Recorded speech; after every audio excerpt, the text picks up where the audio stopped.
Assalamualaikum warahmatullahi wabarakatuh. Pada kesempatan ini kita membahas mengenai gaya gerak listrik imbas.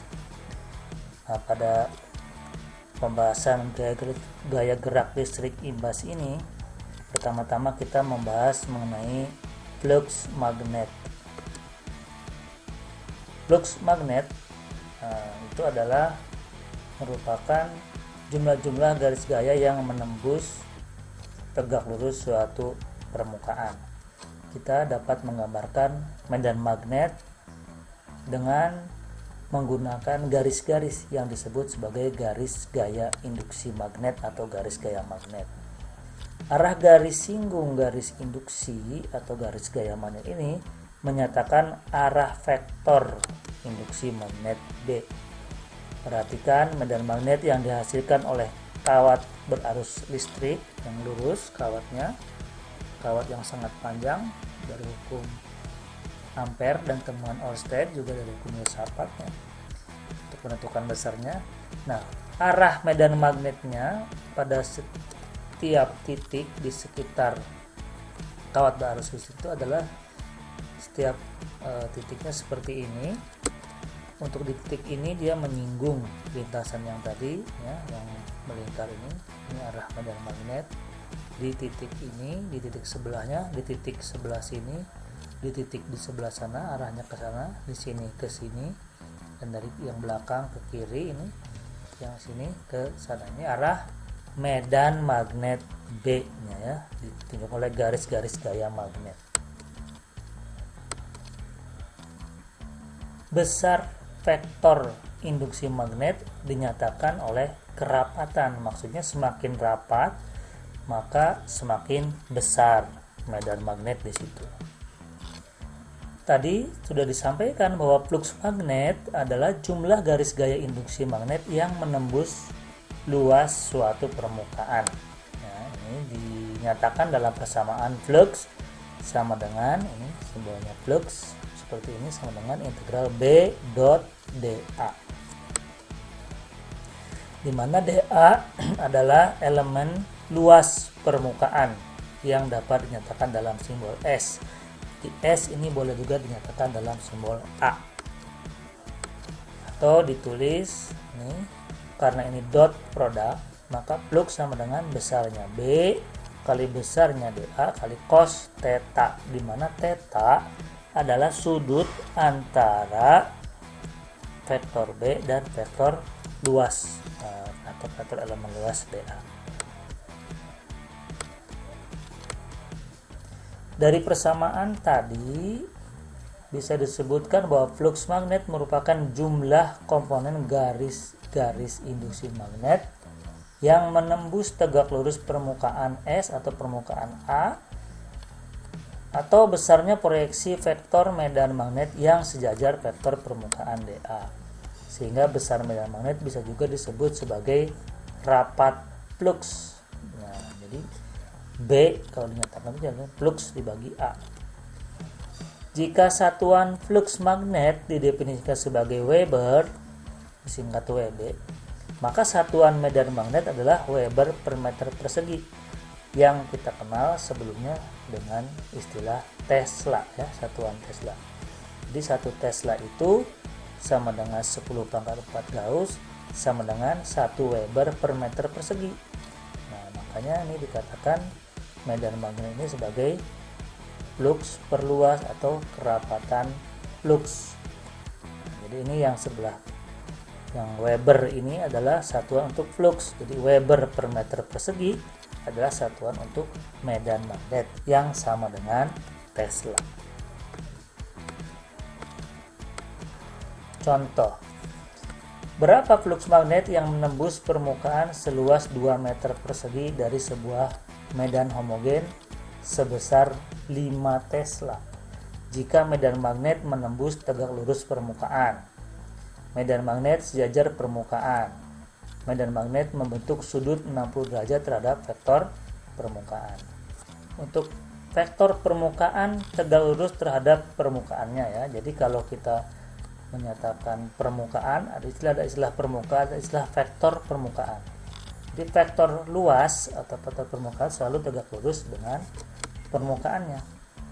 Nah, yang A, sudut yang dibentuk oleh vektor medan dengan vektor permukaan adalah 0.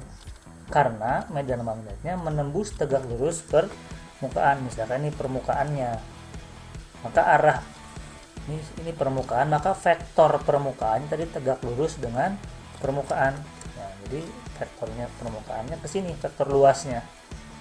Kalau medan magnet menembus secara tegak lurus dengan permukaan, maka dia menembus ke sana, ke kanan atau ke kiri ya.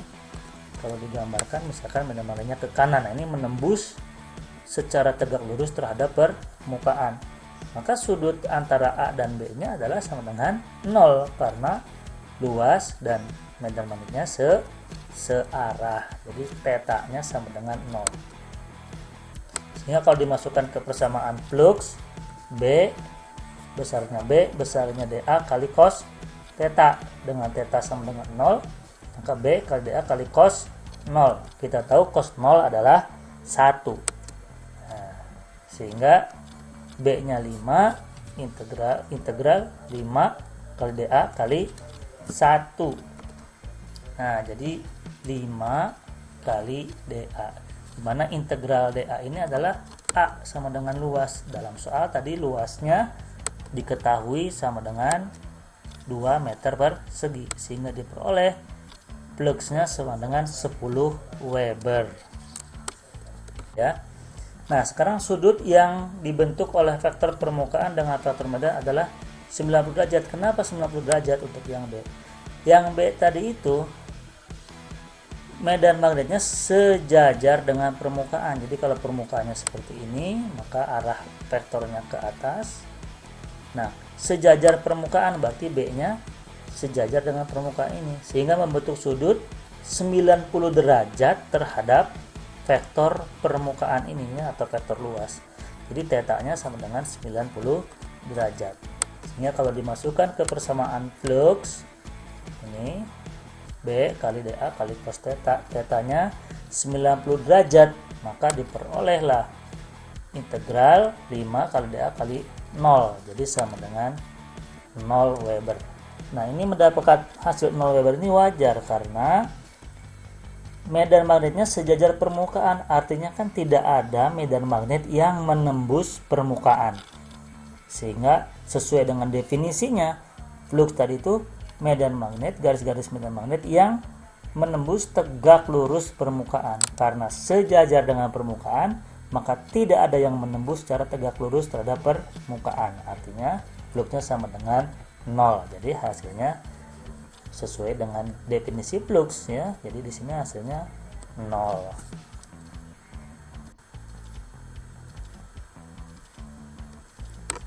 Nah, selanjutnya untuk vektor medan membentuk sudut 60 derajat terhadap vektor permukaan. Misalkan permukaannya seperti ini. Medan magnetnya misalkan ke sebelah kanan. Nah, si vektor luasnya ini arahnya ke sana, miring ke bawah. Nah, jadi si A-nya ini membentuk sudut 60 derajat terhadap B. Jadi vektor A membentuk sudut 60 derajat terhadap medan magnet seperti ini. Seandainya dalam soal ini disebutkan 60 derajat terhadap permukaan, jadi tidak ada kata vektor, maka sudutnya adalah 60 derajat terhadap permukaan ini. Jadi 60-nya yang atas ini ya. Nah, yang atas ini. Sehingga sudut antara A dan B-nya itu adalah 90 derajat dikurangi yang 60 derajat sama dengan 30 derajat. Itu seandainya dalam soal tidak disebutkan kata vektor. Tetapi karena di sini disebutkan kata vektor permukaan, maka 60 derajat itu adalah terhadap arah permukaan, arah luas ini. Jadi sudut 60 derajat itu adalah sudut antara A dan B. Dengan θ 60 derajat, kita masukkan persamaan flux tadi. Besarnya B, besarnya dA, cos θ, maka tinggal dimasukkan cos 60 derajat. Kita tahu cos 60 derajat adalah setengah. Jadi fluxnya sama dengan 5 kali setengah integral dA, di mana integral dA itu adalah sama dengan A ya, sama dengan luas. Dari soal diketahui luasnya adalah si A ini adalah 2 meter persegi, sehingga 2,5 kali 2 meter sama dengan 5 Weber. Nah, dari contoh ini bisa disimpulkan bahwa flux akan maksimal jika medan magnet menembus tegak lurus pada permukaannya, dan akan nol jika sejajar atau melintas permukaannya.